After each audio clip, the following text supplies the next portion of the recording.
എന്തോ steel body ഇങ്ങനെ പോകുന്നു, ഒരു രൂപമായിട്ട് ഒന്നും വരാൻ പാടില്ല. പൂർണ്ണമായിട്ടും വിഡ്ഢിത്തരവും അറിവില്ലായ്മ. മാസ്റ്റർ ആയാലും ഗുരു ആയാലും ട്രെയിനർ ആയാലും മനുഷ്യനാണ്. അതിൽ നിന്നും ആരും മുക്തമല്ല. ഏത് കഥ എടുത്താലും വിശുദ്ധർക്കൊക്കെ അസുഖം വന്നുല്ലേ? ഇത്രയും വിശുദ്ധനായ ഒരാൾക്ക് എങ്ങനെ ചുമ വന്നു, അല്ലെങ്കിൽ എന്തുകൊണ്ട് പനി വന്നു? അങ്ങനെ വരാൻ പാടുണ്ടോ?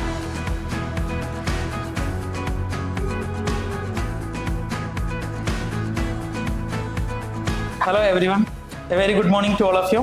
ഞാൻ ഡോക്ടർ അഭിനന്ദ് MBBS. പരിചയപ്പെടുത്തേണ്ട ആവശ്യമില്ല, എല്ലാവർക്കും സുപരിചിതനായ വേൾഡ് ഫേമസ് ഐക്കണായിട്ടുള്ള ഹിമാലയൻ മാസ്റ്റർ അഷ്റഫ് സാറിനെയാണ് നമുക്കിന്ന് കിട്ടിയിരിക്കുന്നത്. സമൂഹത്തിലുള്ള ഒരു മിഥ്യാധാരണ മാറ്റാൻ കൂടിയാണ് ഞാൻ എൻ്റെ ഇന്നത്തെ ചോദ്യം അദ്ദേഹത്തോട് ചോദിക്കുന്നത്. Good morning master. Okay master, ഈ മാസ്റ്റേഴ്സുമായി ബന്ധപ്പെട്ട് കിടക്കുന്ന ആൾക്കാർക്ക് അല്ലെങ്കിൽ മാസ്റ്റേഴ്സിന്, ഗുരുക്കന്മാർക്ക്, ഇവർ ശാരീരിക അസുഖങ്ങളിൽ നിന്ന് മുക്തമായിരിക്കണം എന്നുള്ള ഒരു തെറ്റിദ്ധാരണ സമൂഹത്തില്, മിഥ്യാധാരണ സമൂഹത്തിലുണ്ട്. മാസ്റ്റർ, അതിന് പിന്നിലുള്ള യാഥാർത്ഥ്യം എന്താണ് മാസ്റ്റർ? ഇതൊരു നിർണായകമായ ചോദ്യമാണ്. പബ്ലിക്കിന്റെ തെറ്റിദ്ധാരണ, പബ്ലിക് എന്നല്ല എല്ലാവരുടെയും തന്നെ, ഒരു മാസ്റ്റർ, ഒരു ഗുരു അല്ലെങ്കിൽ ഒരു ട്രെയിനർ, ഇവർക്ക് യാതൊരു അസുഖവും വരാൻ പാടില്ല. പ്രത്യേകിച്ച് ഗുരുതലത്തിൽ വരുമ്പോൾ, അതായത് കുറുന്തോട്ടിക്ക് വാദം എന്ന് കേട്ടിട്ടുണ്ടോ? കുറുന്തോട്ടിക്ക് വാദം മാറ്റാൻ ഉപയോഗിക്കും കുറുന്തോട്ടിക്ക് വാദം വന്നാലോ എന്ന് പറഞ്ഞ പോലെ മാസ്റ്റേഴ്സിന് അസുഖം വരാൻ പാടില്ല, മാസ്റ്റേഴ്സ് ചുമയ്ക്കാൻ പാടില്ല, മാസ്റ്റേഴ്സിന് പനി വരാൻ പാടില്ല, മാസ്റ്റേഴ്സ് സിനിമ കാണാൻ പാടില്ല, മാസ്റ്റേഴ്സ് കുളിക്കാൻ പാടില്ല. എന്തൊക്കെയോ ധരിച്ചു വെച്ചിരിക്കുകയാണ് ഗുരു മാസ്റ്റർ എന്നൊക്കെ പറയണത്. എന്തോ സ്റ്റീൽ ബോഡി ഇങ്ങനെ പോകുന്നു, ഒരു രൂപമായിട്ട് ഒന്നും വരാൻ പാടില്ല. പൂർണ്ണമായിട്ടും വിഡ്ഢിത്തരവും അറിവില്ലായ്മ. മാസ്റ്റർ ആയാലും ഗുരു ആയാലും ട്രെയിനർ ആയാലും മനുഷ്യനാണ്. ഭൗതിക ശരീരമുണ്ട്, അസുഖങ്ങൾ വന്നേക്കാം. കാരണം അതിൽ നിന്നും ആരും മുക്തമല്ല. പുരാണങ്ങൾ എടുത്ത് നോക്കിയിട്ടില്ലേ? പുരാണങ്ങളിലും ഇതിഹാസങ്ങളിലും കഥകളിലും എല്ലാ മതത്തിന്റെ ഏത് കഥ എടുത്താലും വിശുദ്ധർക്കൊക്കെ അസുഖം വന്നു അല്ലേ? അത് ലോകത്തെ കീഴ്മേൽ മറച്ച വിശുദ്ധരാണ് എല്ലാം തന്നെ. അവർക്ക് എങ്ങനെ അസുഖം വന്നു അല്ലെ? എല്ലാവർക്കും വന്നിട്ടുണ്ട്. ഒരു വിശുദ്ധരായാലും അവർക്ക് അസുഖം വരാതെ ഇരുന്നിട്ടില്ല. അപ്പൊ നമ്മൾ ചിന്തിക്കും, ഇത്രയും വിശുദ്ധനായ ഒരാൾക്ക് എങ്ങനെ ചുമ വന്നു, അല്ലെങ്കിൽ എന്തുകൊണ്ട് പനി വന്നു? അങ്ങനെ വരാൻ പാടുണ്ടോ? സാധാരണ ജനങ്ങൾക്ക് ഇത്രയും കാര്യങ്ങളൊക്കെ പറഞ്ഞു കൊടുക്കുന്ന ആളല്ലേ.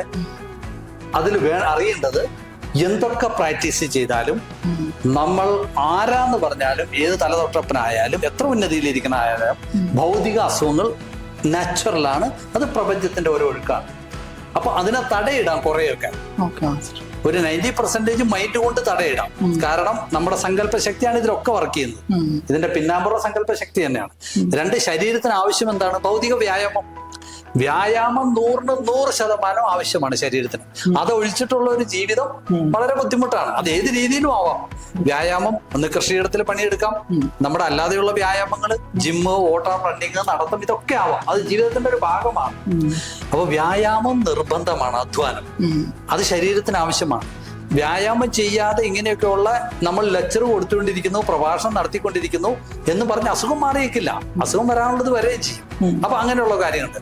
വന്ന അസുഖത്തെ സങ്കല്പ ശക്തി ഉപയോഗിക്കുക, പ്ലസ് അതിന്റെ കൂടെ മരുന്നുകൾ, അതെല്ലാം ഇതിൽ പെട്ടതാണ്. ഒന്നിനെയും മാറ്റി നിർത്തേണ്ട കാര്യമില്ല. ഒരാൾക്ക് ഇപ്പൊ സപ്പോസ് ഒരു ഗുരുവാണ്. ഈ ഗുരു ഇത്രയും എനർജിയൊക്കെ കൈകാര്യം ചെയ്യുന്ന ആളാണ്. പലരുടെ അസുഖം മാറ്റിയിട്ടുണ്ട്. ഓൾട്ടർനേറ്റീവ് തെറാപ്പിയുടെ പല സങ്കല്പ ശക്തിയുടെ നിഗൂഢ ലോകം ജനങ്ങൾക്ക് തുറന്നു കൊടുത്തു, എല്ലാം നടത്തി. ഈ ഗുരുവിന് ഒരു അസുഖം വന്നു. നാച്ചുറലി ആൾക്കാരെന്ത് പറയും? ശിഷ്യര്, ആ ഗുരുവിന് അസുഖം വന്നു, പിന്നെ ഇതിനതെല്ലാം പറഞ്ഞു കൊടുക്കണം, ഇങ്ങനെ ഒരു ചിന്താഗതി വരും അല്ലെ? അത് നാച്ചുറലാണ്. ഇവിടെ ചെയ്യേണ്ട എന്താണ്? ഇത് വരും. വന്നതിന്റെ കൂടെ ഗുരു ആദ്യം ചെയ്യേണ്ട എന്താണ്? മരുന്ന് കഴിക്കുക. അതായത് അസുഖം വന്നാലും വിദ്യകളും അഭ്യസിക്കുക. അതിന്റെ കൂടെ അഡീഷണൽ ആണ് ഇതെല്ലാം തന്നെ വന്നെ. വിദ്യകളും മരുന്നായാലും എന്തായാലും. ഇപ്പൊ നമ്മൾ അലോപ്പതി മരുന്ന് കഴിക്കുന്നു, ഇപ്പൊ ഒരു അസുഖം വന്നു, നാച്ചുറലി നമ്മൾ ഇംഗ്ലീഷ് മരുന്നുകൾ കഴിക്കുന്നു, അതുകൊണ്ട് മാറിയില്ല. അപ്പോൾ നമ്മൾ അടുത്ത വഴി തേടുന്നു, ആയുർവേദത്തിലേക്ക് പോകുന്നു, അതുകൊണ്ടും മാറിയില്ല. ഹോമിയോ, സിദ്ധ ഔഷധങ്ങള്, മറ്റുള്ള തെറാപ്പികള്, ഇങ്ങനെ ആ അസുഖത്തെ മാറ്റാൻ വേണ്ടി ഏത് വഴിയും സ്വീകരിച്ചേക്കാം. ഒരുപക്ഷെ ഒരു വ്യായാമം കൊണ്ടായിരിക്കും ഒരു അസുഖം മാറുന്നത്, ഒരുപക്ഷെ ഒരു സങ്കല്പ ശക്തി കൊണ്ടായിരിക്കും, ഒരുപക്ഷെ ഒരു മെഡിറ്റേഷൻ കൊണ്ടായിരിക്കും മാറുന്നത്. ഇപ്പൊ ഒന്നിനെ തള്ളി കളയേണ്ട ആവശ്യമില്ല. ഗുരു എന്നുള്ള കൺസെപ്റ്റിൽ അസുഖം വന്നേക്കാം. ചരിത്രം അങ്ങനെയാണ്. എവിടെയും കേട്ടിട്ടുണ്ടോ ഒരു ഗുരു ആയിട്ട് ഒരു പനി പോലും വരാൻ പാടില്ല? ചില ഗുരുക്കന്മാര് ടാബ്ലറ്റ് ഒക്കെ ആയിട്ടിരിക്കുന്നതാണ്. അത് ജീവിതത്തിന്റെ ഭാഗമാണ്. ഗുരു കുളിക്കാൻ പാടില്ല എന്നാണ്. നമ്മൾ ഭൗതികത്തിലാണ്. നമ്മൾ കുടുംബമുണ്ട്, കുട്ടികളുണ്ട്, ഭൗതിക ജീവിതമുണ്ട്, എല്ലാം ഉണ്ട്. അപ്പോൾ ഒരു സിനിമ കാണാം, എന്റർടൈൻമെന്റ് പോവാം, കുടുംബം നോക്കേണ്ടി വരും, അച്ഛനമ്മമാരെ നോക്കേണ്ടി വരും, പാപ്പമ്മമാരെ നോക്കേണ്ടി വരും, ചിലപ്പോ നമ്മൾക്ക് കുട്ടികൾക്ക് വേണ്ടി എന്തും ചെയ്യേണ്ടി വരും. അപ്പൊ അങ്ങനെയൊക്കെയുള്ള കുറെ കൺസെപ്റ്റുകൾ ഉണ്ട്. അതിൽ നിന്നുള്ള ഒളിച്ചോട്ടമല്ല ഗുരു എന്നുള്ള തലം. ഗുരു എന്നുള്ള തലം ഒന്നിൽ നിന്നും ഒളിച്ചോട്ടമല്ല. ആസ് ഇറ്റ് ഈസ് ഒരു മനുഷ്യനെ പോലെ ജീവിക്കുക. അതിന്റെ കൂടെ നമുക്കൊരു എക്സ്ട്രാ അറിവുകളും കാര്യങ്ങളും കൈകാര്യം ചെയ്യാനുള്ള കഴിവുകളൊക്കെ ഉണ്ട്. എന്നും പറഞ്ഞ അസുഖം വരാതിരിക്കണമെന്നില്ല. ശരീരത്തിന് വ്യായാമം നിർബന്ധമാണ്. പിന്നെ ഫുഡ്, ഈ ആധുനിക ലോകത്തെ ഫുഡും കാര്യങ്ങളും ഒക്കെ കുറച്ച് ബാധകമാണ്. എല്ലാം തന്നെ സമീകൃത ആഹാരമാണ് എപ്പോഴും നല്ലത്. എല്ലാത്തിൽ നിന്നും പലതും കിട്ടാനുണ്ട് ആഹാരത്തിൽ നിന്നും. ഇപ്പൊ പലരും പറയാറുണ്ട് ഈ യൂട്യൂബ് മുഴുവൻ നിറഞ്ഞു നിൽക്കുകയാണ് സീഡ്സ് അല്ലെ, ആ സീഡ് കഴിക്കണം, ഈ സീഡ് കഴിക്കണം. ഈ പഴയ കാലത്തില്ലാത്ത സംഭവങ്ങളാണ് ഉരുത്തിരിഞ്ഞു വന്നേക്കണം. തലേ ദിവസം വെള്ളത്തിലിട്ടിട്ട് അല്ലേ, ഞാൻ ആ പേരുകളൊന്നും പറയുന്നില്ല. സീഡ്സിന്റെ ഒത്തിരി ലിസ്റ്റ് ഉണ്ട്. ഒരു സൈഡിൽ കൂടെ അലോപ്പതി പറയും കിഡ്നി അടിച്ചു ആ സീഡ് തന്ന, ഈ സൈഡിൽ കൂടെ പറയാം ആ സീഡ്സ് കഴിച്ചിട്ടുണ്ടെങ്കിൽ നിങ്ങൾ പവർഫുൾ ആവും, നിങ്ങൾക്ക് ആരോഗ്യം ഉണ്ടാവും. അപ്പൊ സീഡ്സ് കഴിച്ചാൽ കിഡ്നിക്ക് പ്രശ്നം വരും. കാരണം ഓട്ടോമാറ്റിക് പ്രോട്ടീൻ കൂടുമ്പോൾ കിഡ്നിക്ക് കംപ്ലൈന്റ് ഒക്കെ വരും. അപ്പൊ നമ്മൾ അതും കൂടി ശ്രദ്ധിക്കണം. അപ്പോ ഒരു സീഡ് എന്തിനാണ് ശരിക്കും? ഒരു വിത്ത് അത് എന്തിനാണ്? അത് മനുഷ്യന് കഴിക്കാനാണോ? ചിന്തിച്ചു നോക്കിയേ. വിത്ത് മനുഷ്യന് കഴിക്കാനല്ല. ആ ഒരു വിത്ത് വൃക്ഷമാവേണ്ട സംഭവമാണ്. അത് പ്രപഞ്ചം ഉണ്ടാക്കിയേക്കാണ് വൃക്ഷമാവുക. ഒരു സീഡ്സ് കുഴിച്ചിട്ട് വൃക്ഷമായി അതിന്റെ ഫലം കഴിക്കുക. അതിന്റെ പഴവർഗ്ഗങ്ങളാണ് കഴിക്കേണ്ടത്. ആ സീഡ്സ് അല്ല കഴിക്കേണ്ടത്. ആ സീഡ് ഭൂമിയിൽ വളരേണ്ടതാണ്, മരമായിട്ട് വളരേണ്ടതാണ്. ആ മരമായിട്ട് പടുവൃക്ഷമായിട്ട് മാറേണ്ട ഒരു സംഭവം മനുഷ്യന്റെ വയറ്റിലേക്ക് അല്ലാണ്. എന്തായിരിക്കും അവസ്ഥ? റോങ് ആണ്. കൺസെപ്റ്റിലേക്ക് വരുമ്പോൾ, യൂണിവേഴ്സിന്റെ ട്രാക്കിലേക്ക് വരുമ്പോൾ സീഡ്സ് റോങ് ആണ്. കാരണം അതാണ് അലോപ്പതി ഇടയ്ക്കിടയ്ക്ക് പറയുന്നത്, നിങ്ങൾ അത് കഴിക്കരുത്, കിഡ്നിക്ക് കംപ്ലൈന്റ്. കാരണം അതങ്ങനെ പോകേണ്ട ഒരു വസ്തുതയല്ല. അപ്പൊ സമീകൃത ആഹാരം നാച്ചുറലായിട്ട് തന്നെ ജീവിക്കുക. എന്തൊക്കെ കഴിച്ചോ. ഇപ്പൊ അതിന് വന്നേക്കണ പ്രശ്നം എന്താണ്?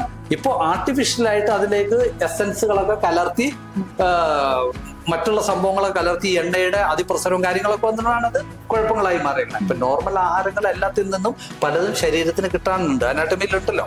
അപ്പൊ അതെല്ലാം വേണം. കാരണം നമ്മൾ ഒരു വസ്തു തന്നെ കഴിക്കുമ്പോൾ ചിലപ്പോൾ നമുക്ക് ആവശ്യമായ എല്ലാം ഒന്നും കിട്ടിയെന്ന് വരില്ല. ഇപ്പൊ കണ്ണിന് കിട്ടേണ്ടത് അതിൽ നിന്ന് തന്നെ കിട്ടണം. അപ്പൊ അത് ഗുളികയായിട്ട് കയറ്റാൻ പറ്റൂല്ലോ, അല്ലെങ്കിൽ ഇഞ്ചക്ഷൻ ആയിട്ട്. അപ്പൊ എല്ലാം സമീകൃത ആഹാരം കഴിച്ചിട്ട് പോകേണ്ട ഒരു അവസ്ഥാവിശേഷമാണ്. എല്ലാത്തിൽ നിന്നും അതിൻ്റെതായ ഗുണം യൂണിവേഴ്സ് എല്ലാം തന്നിട്ടുണ്ട്, ഒന്നും മാറ്റി വെക്കേണ്ട. ആ രീതിയിലാണ് പോകേണ്ടത്. അല്ലാതെ വിത്തുകൾ എടുത്ത് കഴിച്ചു, മനുഷ്യൻ കഴിക്കണമൊക്കെ നിർത്തി പച്ചക്ക് കഴിക്കുന്നു ചിലര്, അതെല്ലാം റോങ് ആണ്. പച്ചക്ക് കഴിക്കാൻ മനുഷ്യനോട് പറഞ്ഞിട്ടില്ല അല്ലെ, ജീവികളാണ് കഴിക്കുന്നത്. അപ്പൊ പിന്നെ മനുഷ്യനും ജീവിയും തമ്മിൽ വ്യത്യാസമില്ലാതെ വരും. എന്തുകൊണ്ടാണ് മൃഗമായിട്ട് ജനിച്ചേക്കണേ? അതിന്റെ ബോധതലം അത്രേ ഉള്ളൂ. മനുഷ്യൻ ഉത്കൃഷ്ട ജീവിയാണ്, ഉന്നത ബോധതലം. അതുകൊണ്ടാണ് മനുഷ്യനായിട്ട് ജനിച്ചേക്കണേ. അതുകൊണ്ടാണ് ഞാൻ പറയുന്നത് ജീവികളെ സ്പർശിക്കരുത്. ഒരു ജീവിയെ സ്പർശിച്ച് ഉമ്മ വയ്ക്കുക, ഇങ്ങനെയൊക്കെയുള്ള കാര്യങ്ങൾ അത് അലോപ്പതി പറഞ്ഞിട്ടുണ്ടല്ലോ. കൈയൊക്കെ കഴുകാൻ എപ്പോഴും പറയുന്നില്ലേ, സാനിറ്റൈസർ കാര്യങ്ങൾ. കാരണം ഈ രോമൊക്കെ അകത്ത് പോകും. അപ്പൊ അതൊക്കെ നമ്മൾ അവഗണിക്കാൻ പാടില്ല. കണ്ണടച്ച് ഇരുട്ടാക്കണ ഒരു സംഭവമാണ്. അപ്പൊ അതുകൊണ്ടാണ് ഈ പറഞ്ഞതിന്റെ ഒരു കൺസെപ്ഷൻ. ഓക്കെ, ആ ഒരു തലത്തിലേക്ക് പോകും. Thanks master. വളരെയധികം സമകാലിക പ്രാധാന്യമായിട്ടുള്ള ഇത്രയും ബലപ്പെട്ട അറിവ് പകർന്നു തന്നതിന് അങ്ങേക്ക് താങ്ക്സ്. ഓക്കെ.